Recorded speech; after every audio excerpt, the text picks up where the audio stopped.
macha allah ñu ci bégal axlu ñaseen yi yëpp di ñaanal oustaz yàlla na baat bi wér ak ñu mu àndal di leen jaajëfal bu baax a baax ci toogaay bi ba léegi j'espère que niñ leen gungee neex na leen des na Fanta ay coy sa wàll ci nar bi comme niñ koy waxee. waaw léegi dama lay bàyyi nga nuyu sa invité. waaw moom damay bàyyi dalal ko d'accord Fam Diegane nuyoo téléspectateurs yi ñuy seetaan ci Walf TV. waaw asalaamaaleykum wa rahmatullahi wa barakaatuhu. salaam wa rahmatullah. hamdan lil baaril anaam. summa salaatu wa salaam. maa naaxa fi dawxil xamaam ala rasulil arab.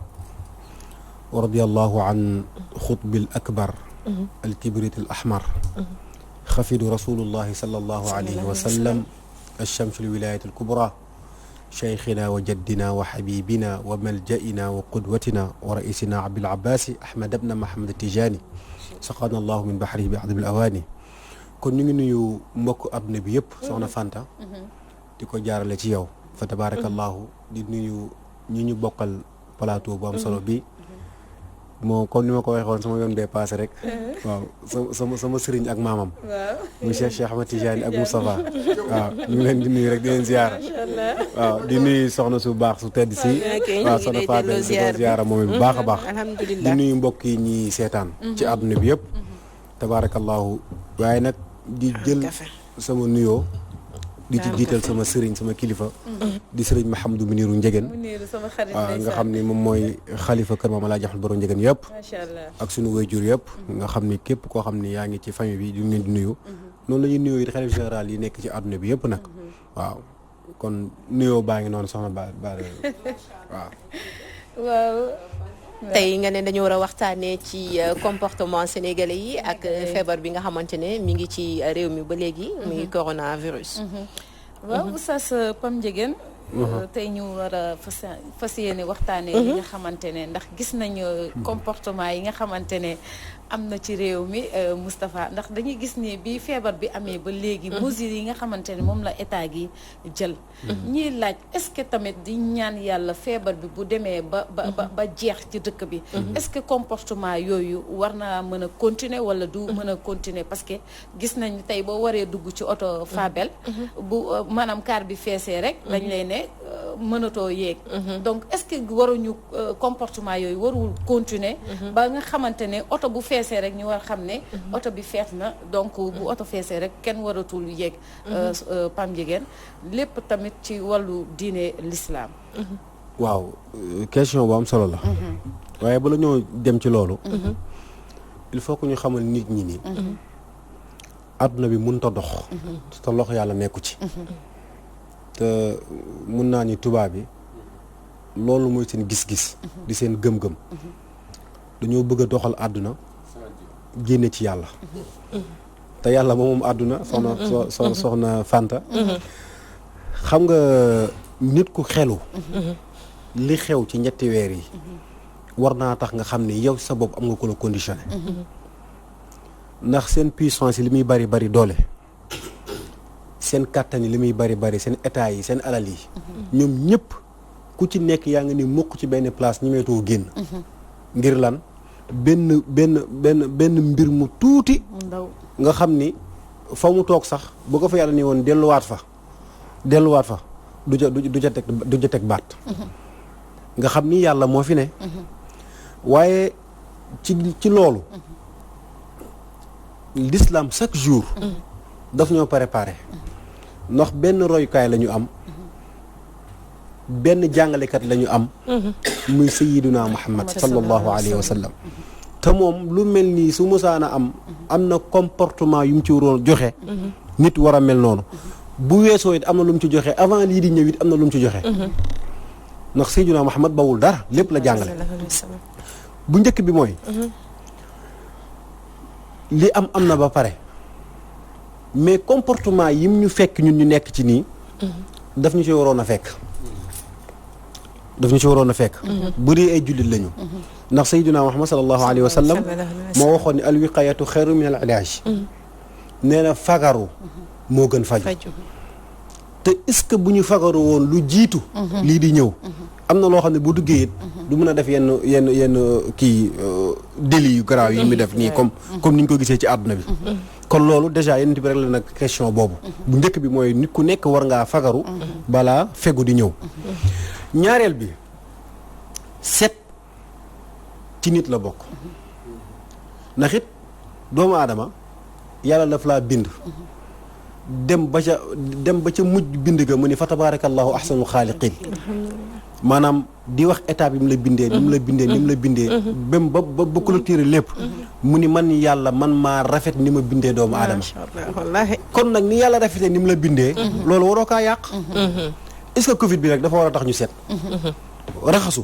covid bi war a tax ñu def ko moytu waruta rek tax duñu def ko mais li ñu war a def yëpp ci jamono jii même bu fi covid amul woon noonu la ñu war a doxalee ndax loolu mooy doomu aadama ndax an nazafatu min al imaan yi yan ci yàlla Muhammad sallallahu alayhi wasallam dafa wax ni set ci ngëm yàlla la bokk ndax yow mënoo ni da ngaa nekk jullit wala sax nga boo dul jullit ndax ku dul jullit war ngaa bëgg lu baax ndax nit it war nga toog fi ngay toog war na set ndax yàlla dafa set te dafa bëgg lu set yàlla dafa laab bëgg lu laab yow boo toogee Cheikh toog yéen toogandoo nii yow nga set moom setul bu yàlla day ñëw ci yéen ñaar ci yow mii la jëm ndax yàlla dafa bëgg lu baax moo tax léeg-léeg nga dégg ñu naan diw ay comme sama waa ji mbasin bu rafet bi mu sol am na ñu sàggan ñoo xam bu ñu toogee dañ ñaan saa daa bëgg àdduna te fekk ni bëggul àdduna nit ñi la war a mel loolu mooy comportement yéen ci yàlla Muhammad jàngale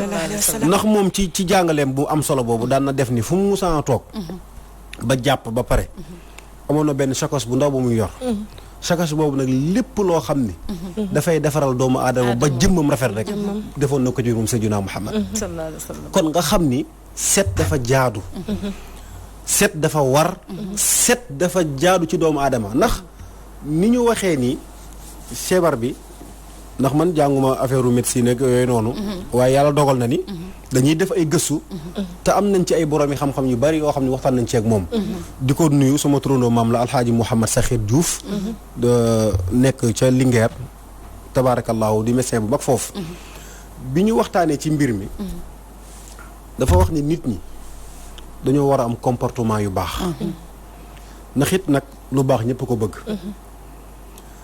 car bi nga xam ni 20 personnes ñoo ci war a nekk loolu Covid am mbas am leneen ak leneen am loolu dafa war a nekk dans les normes toujours noonu lañ ko war a respecté mais loolu lépp nag seetaanu état bi la ndax tey jii ba ñu bëggee mu faju na te ci biir faju kooku sax loolu génn nañ ci yàgg na chaque jour dañuy toog suñu koñ dañuy gis car rapide yi léegi waxatuma la 18 personnes wala kii wala benn place mais léegi nit ñaa ngi sax taxawaat commencé waat di lang c'est parce que duñu jël mesure yi dem ci lañ ci war a dem te réew loolu yoru ko réew tamit léeg-léeg ki koy yor il faut que tamit mu xam ni réew lañ ko jox gis nga réew moom tey Macky Sall tey jii nii ka nekk ci ginnaaw fongolo mi ba kanam moom da cee am part de responsabilité ndax bul fàtte ni yàlla nee na yow nad'u kullu unaasin bi imaamihim ëllëg yowmal xiyam nekkuma fi man yàlla am jot di woo Fanta di woo Pape Ndiéguène di woo Cheikh di woo nangam déedéet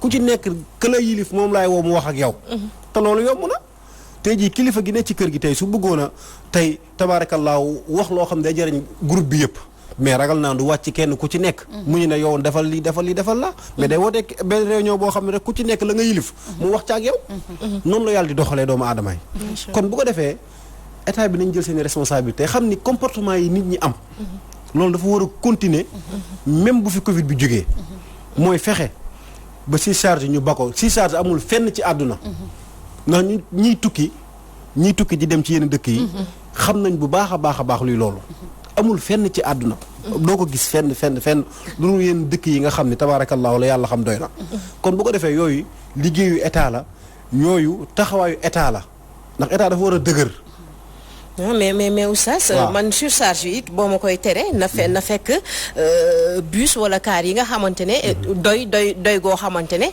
nit ñi fi ñu bëgg a dem dinañ fa dem tey du ñu surcharge mais tey boo ma nee bu kenn surcharge ma bëgg ñibbi Géejawaay mbaa Kër Massar gis bala ngay gis benn rapide bu fa dem wala bus bala nga koy gisaat yàllaa xam su ma ko gisee balaa couvre-feu bi di ma fekk ci mbedd bi dama ciy dugg lang dem. xam nga soxna si li nga wax dëgg la. du secteur boobu rek. gis nga tey feebar bi. dafa wane secteur yu bari yoo xam ne war nañu cee war a góorgóorlu ci Sénégal fii. surtout wàllu santé. surtout wàllu santé. santé li ci nekk kenn xamul lan la. xoolal tey réew mu toll ni Sénégal. ak réewu Sénégal ba ñu démarré ba léegi. ñaata réew lañ démarré noonu. kenn xamul nu mu toll tey ñoom ñëpp raw nañ leen ci wàllu santé. mais réew mun na ñàkk lépp. mais wér gi yaram nañ ko bàyyi xel. tey xoolal hôpital yi. te li ma lay wax nii ñi am xam-xam laa ci waxtaanal. tey jii même ñi nga xam dañoo ne ci dëkk bi sax di korkorol Sénégal Dakar gii rek ñoo ci tane. mais amul benn raison booy dem wala benn dëkk booy dem rawatina àll bi moom la fa nekk musiba la. lii nag war naa yee doomu aadama yi. ba pare gis na ñuy tabaxee ay arène nationale. contre ma ko nag ndax sama yoon nekku ndax man bëreewu ma ci dew ma ci. fu ñuy tabaxee leneen ak leneen man sama yoon nekku ci loolu waaye nag li nga xam ne mooy farata ci doomu aadama yi nga xam ne bu ñëpp jógee fa la ñu jëm loolu war nañ cee bàyyi xel war nañ cee taxaw te it kilifa noonu ngay dimbalee sa réew te oustaz da nga wax lu am solo mooy état bi su ko bëggee mën na ko Fabel ne bala nga may tere embouteillage surcharge na nga ma jox lu ma yóbbu mais man ci jamonoy Covid 19 bi dafa dëggal rek li oustaz wax moom laa ci àndal que ni si l'état veut l'état peut. Imaginez pendant lu mat weer ak lu ko ëpp état wu Sénégal di tëddloo nit ñi par force à 20 heures. 20 heures ñëpp tëdd kenn du dox ci mbedd bi ñun ñi nga xam ne ñoo amoon ay carte mën a circuler guddi gi xam nañ ci dara fii ngay déparé daw ba Géejawaay doo taxaw boo taxawee xanaa alkaati yi ngay gis taxaw donc état bi su ko bëggee mën na ko beneen bi mooy bi Covid 19 bi déparé état bi wax ne tata yeeg yooyu bu nu surcharge xam nga état def daf leen a woo ñu ñëw mu jël ci gafagaam jox leen ne leen maa leen ko dimbalee pour que ngeen mën a respecter sart yi mais cela veut dire quoi que ni bu fekkee ne li Fanta wax ak oustaz wax ko que ni dafa war a nekk un comportement de tous les jours même en période normale état bi mënul nangu lenn te man mënul du ma comprendre mukk que état wu Sénégal moom moo lancé projet wu bus tata yi ngay gis financement bi moom moo ko organisé moom moo ko financé moom moo organisé GIE et tout donc responsabilité wu état bi la ñooñu départ di daw di surcharge tous les jours waxuma sax policier bi ci mbedd mi mais président de la république ci boppam di ci gis boobu di ci gis oto yi surcharge mu teg ci bëtam ñuy surcharge ba mënuñoo daw nit ñi seen tànk yi presque tali bi lay dox ñu naan état bi mënu koo faj non je ne crois pas à ça état bi mën na koo faj parce que c'est pas parce que dama surcharge que damay ñëw Dakar par force non c'est pas évident tey jii ñi nga xam ne ñoom ñooy ñëw Dakar par force tey état bi bokkoon na ci responsabilité mu fexe ba nit ñi bañ a am soxla soo xam ne par force dañuy ñëw Dakar exemple may joxe mooy li mu wax sànq ci hôpitaux yi tey jii Sénégal soo yoree xale mu feebar xanaa ci mu changé ci fan yi mais li ma ci xam mooy jusqu'à une époque récente ku yor xale ci Sénégal ak foo ko yore mu yenn feebar yi dal ko par force di nga ñëw Albert Royer kenn mënu ci dara dëgg la di nga fi ñëw effectivement lan moo tax état wu Sénégal mënul fexe ba Ziguinchor am Albert Royer lan moo tax mënul fexe ba Saint-Louis am Albert Royer lan moo tax mënul fexe ba Tamba am Albert Royer li tabax arène bi mënul tabax lu mel noonu su ko defoon tey jii bu ñu fexe woon ba ne écoutez réew mi ñu ne yor du réew mu am doole trop donc nit ñi mënuñu dem gox bu ne ñu tabax fa lu mel ne Fann wala lu mel ne Albert Royer mais Sénégal ay zone la mënoon nañ ne tey zone centre bi dinañ fexe ba fu mel ne je ne sais pas Kaolack wala Diourbel wala yu demee noonu ñu def fa l'hôpital boo xam ne waa Ndakaaru ñooy soxla dem fa mais ñoom duñ soxla ñëw Dakar su ko defee ku feebare Touba Diourbel Kaolack Kaffrine ak feneen nga yem Ndakaaru buñ defee loolu lu mel ne fu mel ne Tamba ña feebare foofu yem foofu buñ defee lu mel ne Ziguinchor ña feebare Ziguinchor ak Kolda yu ko wër yem foofu duñ soxla ñëw Dakar mais il a fallu que ñu nekk ci biir guerre contre le Covid-19 le professeur Moussa Seydi dem hôpital bu Ziguinchor wax ne seen service de réanimation non seulement nañ ko tabaxee baaxul mais respecté wul les normes pour que ku nekk jóg di talli naan waxu nu ko Aliou Sow di waxee waxu biir néeg laak waruñu ko wax ci biir affaire mais dans ces conditions là nit ñi danañ ñëw Dakar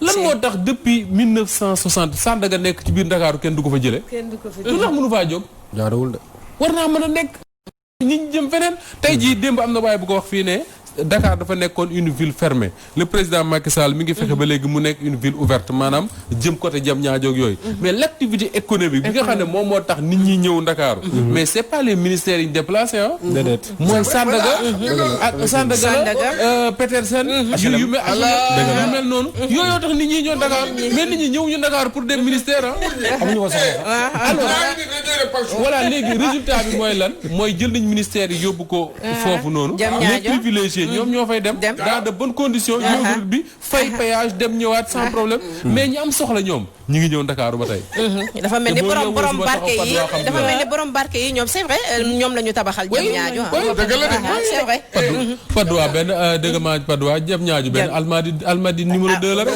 c'est vrai de si moom daal loo ci mën a dégg daal mooy l'activité économique il faut mu déplacer nañu góorgóorlu ci taxawaay yi te xam ni réew nguur gi laay wax. ak ñu nit tamit nag. ak ñu nit tamit. ñu nit am nañu comportement. waaye ñun nag bu ñu amul sëñ bi. lenn rek moo am. gis nga nit. da nga koy jéem yow mii état. par l'exemple. yow yaay joxe exemple. absolument. boo joxee exemple bi.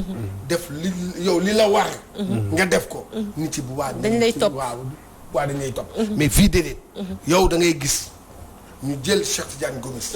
defal ko yoo xam ne. ay yoo xam ne te mérité wu ko te yow mii yaa ko mérité. ko mérité. bu baax da ngay ne xoolal sama yoon nekku ci. moo def baax loolu moom mooy problème. Cheikh c'est tellement vrai que man dama tey suñu njiit yi ñu am. waxuma président de mais président sore mais ñi topp président. ak ñeneen ña des suñu commencé woon bàyyi di comporté wu comme ay buur. waaw di comporté comme ay serviteurs. léegi Sénégal yëpp def comme ñoom. xam nga mais malheureusement damay faral di ko dégg. malheureusement ci yenn waxkat yi. ci lu mel ni plateau yeeg yooyu. ba démb sax dégg naa wax ju mel noonu. da ngay gis ni ñoom ñu fal ngir ñu liggéeyal askan wi. oui. dañoo jàpp ni teraanga lañ leen jox. voilà. loolu dafa garaaw. dafa garaaw. yow ki nga xam ne dañ laa ay jël serviteurs lañ war a doon. dañ laa jël. ni la yow mii kat dañuy am soxla ci hôpital. dañuy am soxla ci nangam dañuy am soxla ci nangam. loolu la ñu bëgg nga taxawal ñu ci. bëgguñu suñu dund manqué. bëgguñu suñu wér-gu-yaram manqué. nga daan ni nguur gi bañ nañ ko ba nguur lañ koy woowee. te loolu dafa dangereux. jël président ne ko borom Cheikh est-ce que seetlu nga loolu. lu ko neex def ci démb rek gis naa loolu. am na kii toog di def débat dafa wax ni nit ku la defal teraanga gu toll ni jox la ministre. ministère boog di mooy jox la ministère. ah wala mu def la PCA. wala mu jox la teraanga. teraanga maanaam fexe nga jege ko. xam nga ñoom loolu comme teraanga lañ ko jàppee. da ngay teraanga nag boo ko nekkee nag da ngay teru. da ngay teru moo tax nag loolooy danger bi. waaye teewul. ñoo ngi wax ñu gën a góorgóorlu. ñoo xam ni réew mi am na ay feebar yu bari yu ci fi nekk. te yoo xam ni ñoom teg nañ seen bët. ndax ñoom dofuñu dina jàppaleen dañuy tukki. di dem ci bitim réew gis nañ la fa seen i nawle di def. ñoom it nañu góorgóorlu ci loolu. waaw te gis na benn réew. Cheikh dama lay wax benn mbir. man doom ci kër sëriñ laa dëkk. mais ab réew. sëriñ du ko defar. ab réew li koy defar du kurus. ab réew jinne du ko defar. malaaka du ko defar yàlla sax mi ko bind du ko wàcc defaral ko boppam. xam nga kan moo koy defar. ay doomi réew yu bëgg réew nekk ay patriote ñooy summeeku xar seen tànk tubéy ba lépp loo gis bu nekk ci réewu jàmbur ñoom ñoo ko def. oustaz ma dëggalal la. waaw gis nga démb la woon tey la ñaata. 19 démb la woon 18 juin. France doon célébrer l'appel du général de Gaulle. gis nga général de Gaulle bi France nekkee Allemagne duggee France. occupé ko. pendant la guerre mondiale. de Gaulle bu muy lancer son appel. c'était un petit général. c'était pas le chef. c'était un petit général. de Gaulle benn appartement la amoon. fa mu dawoon làq dañu ci Angleterre pour lancer son appel à travers les zones de la BBC. ñoom àndaloon ci nit matuñu téeméeri nit. de Gaulle googu.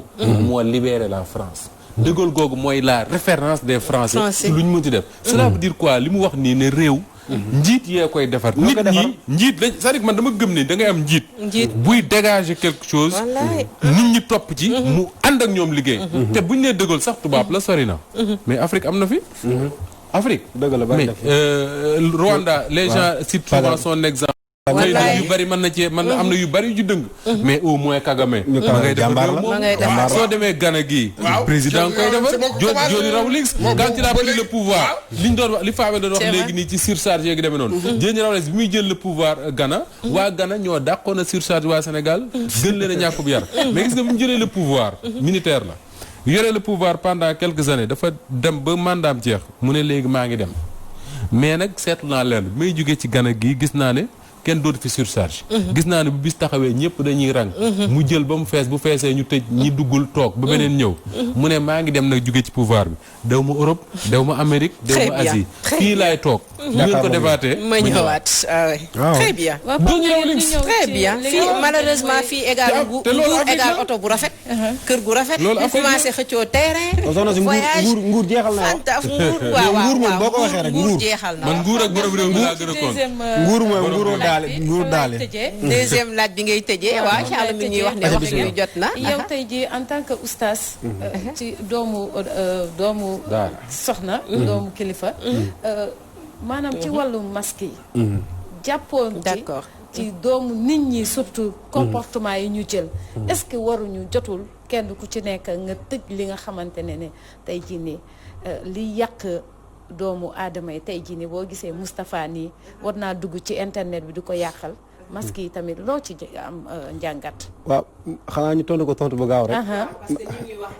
parce que loolu dafa mel ni ñu war a seeti docteur Waly Diouf pour ñu jox ñu résultat wu bés bi waa docteur bi joxe résultat yi daal. il fait 58 ñu ngi may wax ne ñu ngi ñuy wax ne waaw comme ni 58 mën nga tontu waaw. waaw masque yi. nañ ci bàyyi xel bu baax. ndax li ko fi andi xam nañ ko. ndax bu njëkk ku fi génnoon sol masque dara xew dañ laa ngalaab. ndax fas rek ñaan ko def. waaye comme yàlla dogal na fi mu toll nii lii chaque jour yàlla day wan ne rek.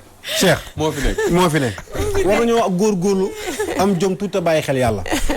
ndax gis nga lépp loolu du ma ko def rek ku la ëpp doole la ko tegul. waaw wallaay. te bàyyi xel distance bi. lu am solo la.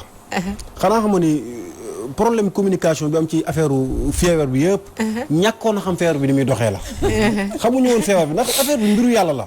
du mbiru doomu aadama. même technicien yeeg chercheurs yeeg gars yi ñuy wax rek. xamuñu dara ba tey jii nii xamuñu ndax feebar boo xam